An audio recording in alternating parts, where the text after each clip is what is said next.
As some of you may already know, I come from the pizza country, so I thought I could make a video suggesting some Italian films that I found interesting enough to talk about.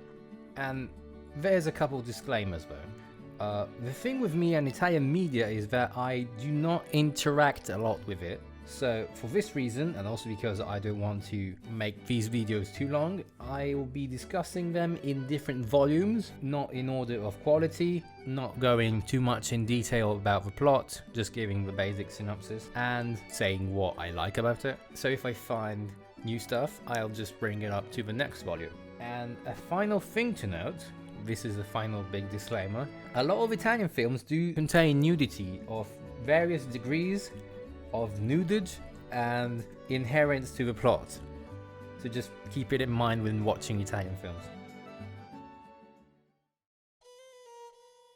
Mediterraneo is a film about a small envoy of a misfit group of Italian soldiers sent to the small Greek island in the Aegean Sea for lookout duty in World War II, where after the ship that was supposed to pick them up is destroyed, they basically remain stranded on the island. And then the film becomes a story of a microcosm of interactions between these soldiers and the inhabitants of this island. And while the film may inadvertently perpetuate the incorrect credence of that Italy not being as bad as Germany during World War II, it's still a nice film about a group of people clearly not meant for war finding themselves in this type of situation. Indagine su un cittadino al di sopra di ogni sospetto is a film about a police officer, interpreted by Gian Maria Volonté, who, on the day of his promotion, kills his mistress and leaves heaps of evidence on the scene of a crime, to then repeatedly throwing off his colleagues investigating the murder, all for a personal game of ego of someone who trusts his own untouchability of someone above the law. Considered one of the main inspiration behind the JoJo's Bizarre Adventure character Yoshikage Kira, and with a soundtrack by the late master Ennio Morricone, this film is fun.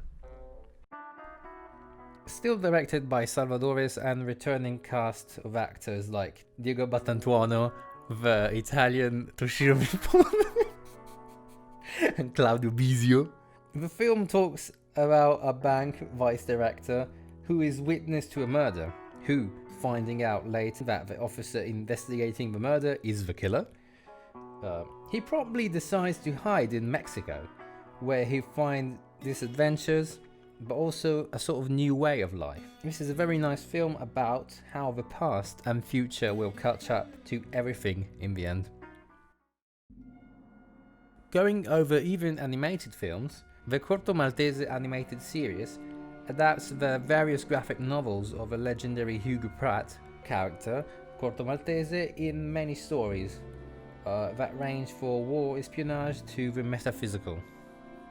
Very good, really don't want to spoil anything about it, so go read it and watch it.